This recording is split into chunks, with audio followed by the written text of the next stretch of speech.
ലോകാ സമസ്താ സുഖിനോ ഭവന്തു. നമസ്കാരം, എല്ലാ സുഹൃത്തുക്കൾക്കും നമ്മുടെ ചാനലിൻ്റെ പുതിയൊരു എപ്പിസോഡിലേക്ക് സ്വാഗതം. നെല്ലിക്കയുടെ ഗുണങ്ങളെക്കുറിച്ചൊക്കെ നമുക്ക് ധാരാളം അറിയാവുന്നതാണ്. സ്ഥിരമായിട്ടുള്ള നെല്ലിക്ക ഉപയോഗം മൂലം ശരീരത്തിനുണ്ടാകുന്ന ഗുണങ്ങളെക്കുറിച്ചൊക്കെയാണ് ഇന്നത്തെ നമ്മുടെ വീഡിയോ. എന്നാൽ ചില സീസണുകളിൽ മാത്രം ലഭ്യമാകുന്ന നെല്ലിക്ക എങ്ങനെയാണ് സ്ഥിരമായിട്ട് ഉപയോഗിക്കുന്നത്, അതിനെക്കുറിച്ച് നമുക്കിന്ന് ഈ വീഡിയോയിൽ മനസ്സിലാക്കാം. അതിനോടൊപ്പം നെല്ലിക്ക ഉപയോഗിക്കുന്നതിലൂടെ എങ്ങനെ പ്രമേഹത്തെ തടഞ്ഞു നിർത്താൻ സാധിക്കും, അതുപോലെ കൊളസ്ട്രോള്, മുടി കൊഴിച്ചിൽ, അതുപോലെ ശരീരത്തിന് രോഗപ്രതിരോധശേഷി നെല്ലിക്ക ഉപയോഗിക്കുന്നതിലൂടെ എങ്ങനെ ഉയർത്താൻ സാധിക്കും, മുടി കൊഴിച്ചിൽ എങ്ങനെ തടയാം തുടങ്ങിയ അനവധി വിഷയങ്ങളാണ് ഇന്നത്തെ നമ്മുടെ വീഡിയോയിൽ ഉൾപ്പെടുത്തിയിരിക്കുന്നത്. അതുകൊണ്ട് ഈ വീഡിയോ ആദ്യം മുതൽ അവസാനം വരെ കാണാൻ ശ്രമിക്കുക. എങ്കിലേ ഈ നെല്ലിക്കയുടെ പൂർണ്ണ ഗുണങ്ങളെക്കുറിച്ച് അറിയാൻ സാധിക്കുകയുള്ളൂ. ചില സീസണുകളിൽ കിട്ടുന്ന നെല്ലിക്ക എങ്ങനെ നമുക്ക് കേടുകൂടാതെ ഒരു വർഷക്കാലം സൂക്ഷിക്കാം എന്ന് നമുക്ക് മനസ്സിലാക്കാം. എപ്പോഴാണോ നിങ്ങൾക്ക് നെല്ലിക്ക ലഭ്യമാകുന്നത് ആ സമയങ്ങളിൽ നെല്ലിക്ക വാങ്ങിച്ച് നന്നായിട്ട് വൃത്തിയായി വെയിലത്തിട്ട് ഉണക്കിയെടുക്കുക.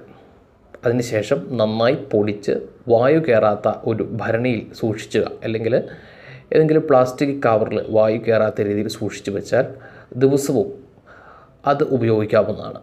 ഇനി നമ്മൾ മുന്നേ പറഞ്ഞ ചില രോഗങ്ങൾക്ക് എങ്ങനെയാണ് ഈ നെല്ലിക്ക പൊടിച്ചത് ഉപയോഗിക്കുന്നത് നമുക്ക് മനസ്സിലാക്കാം. സ്ഥിരമായിട്ട് രാവിലെയും വൈകുന്നേരവും ഒരു ഗ്ലാസ് ഇളം ചൂടുവെള്ളത്തിൽ 1 ടീസ്പൂൺ നെല്ലിക്ക മിക്സ് ചെയ്ത് കുടിക്കുന്നത് ശരീരത്തെ രോഗപ്രതിരോധശേഷി ഉയർത്താൻ വളരെ സഹായകരമാണ്. കാരണം വൈറ്റമിൻ സിയുടെ കലവറ തന്നെയാണ് ഈ നെല്ലിക്കയിലുള്ളത്. അതുകൊണ്ട് തന്നെ രോഗപ്രതിരോധശേഷി ആഗ്രഹിക്കുന്ന കുട്ടികൾക്കും മുതിർന്നവർക്കും ഒരുപോലെ ഫലപ്രദമായ ഔഷധമാണ് നെല്ലിക്ക പൊടിച്ചത്. അതുപോലെ തന്നെ പലപ്പോഴും ആളുകളിൽ കണ്ടുവരുന്ന ഒന്നാണ് മലബന്ധം. അങ്ങനെയുള്ള ആളുകൾക്ക് രാത്രി കിടക്കുന്നതിന് മുമ്പ് 1 ഗ്ലാസ് ചൂടുവെള്ളത്തിൽ 1 ടീസ്പൂൺ നെല്ലിക്കപ്പൊടി മിക്സ് ചെയ്ത് കഴിക്കുന്നത് മലബന്ധം പരിഹരിക്കാനുള്ള ഒരു മാർഗ്ഗമാണ്. ഇനി പ്രമേഹ രോഗികൾ എങ്ങനെയാണ് ഈ നെല്ലിക്കപ്പൊടി ഉപയോഗിക്കുന്നത് നമുക്ക് നോക്കാം. ദിവസവും രാവിലെ മുമ്പ് പറഞ്ഞ പോലെ 1 ഗ്ലാസ് ചൂടുവെള്ളത്തിൽ 1 ടീസ്പൂൺ നെല്ലിക്കപ്പൊടിയും അല്പം ശുദ്ധമായ തേനും അല്പം മഞ്ഞൾപ്പൊടിയും ചേർത്ത് ഉപയോഗിച്ച് കഴിഞ്ഞാൽ പ്രമേഹത്തെ നിയന്ത്രിച്ച് നിർത്താൻ സാധിക്കും. അവിടെ ശ്രദ്ധിക്കേണ്ട ഒരു കാര്യമുണ്ട്. ശുദ്ധമായ തേനാണ് ഉപയോഗിക്കേണ്ടത്. പഞ്ചസാര മിക്സ് ചെയ്ത് കിട്ടുന്ന തേൻ ഉപയോഗിച്ച് ചെയ്യുമ്പോൾ അത് ഷുഗർ കൂട്ടാനേ സാധിക്കുകയുള്ളൂ. അതുകൊണ്ട് വളരെ ശ്രദ്ധിക്കണം. ശുദ്ധമായ തേൻ മാത്രമേ അതിൽ ഉപയോഗിക്കാൻ പാടുള്ളൂ. അതുപോലെ ഈ നെല്ലിക്കപ്പൊടി സ്ഥിരമായിട്ട് ഉപയോഗിക്കുന്നതിലൂടെ വയറ്റിൽ അൾസർ, അസിഡിറ്റിയൊക്കെയുള്ള ആളുകൾക്ക് വളരെ ഫലപ്രദമായ ഒരു ഔഷധം കൂടിയാണ് നെല്ലിക്കപ്പൊടി ദിവസവും ഉപയോഗിക്കുന്നത്. നെല്ലിക്ക പൊടിച്ചത് സ്ഥിരമായി ഉപയോഗിക്കുന്നത് ഹൃദയ ആരോഗ്യത്തിന് ഏറ്റവും ഉത്തമമാണ്.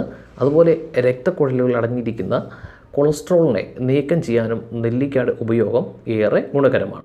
അതുമാത്രമല്ല, ക്യാൻസറിനെ ചെറുക്കാനും ഏറെ ഉത്തമമായ ഔഷധമാണ് നെല്ലിക്ക.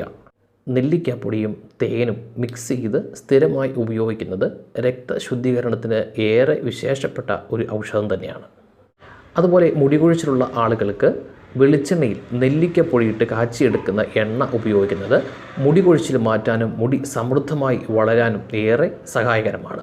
അപ്പോൾ എല്ലാവർക്കും നെല്ലിക്കയുടെ ഗുണവിശേഷങ്ങളെക്കുറിച്ച് മനസ്സിലായെന്ന് വിചാരിക്കുന്നു. ഇതുപോലെ ഉപകാരപ്രദമായ മറ്റൊരു വീഡിയോയുമായി നമുക്ക് വീണ്ടും കാണാം.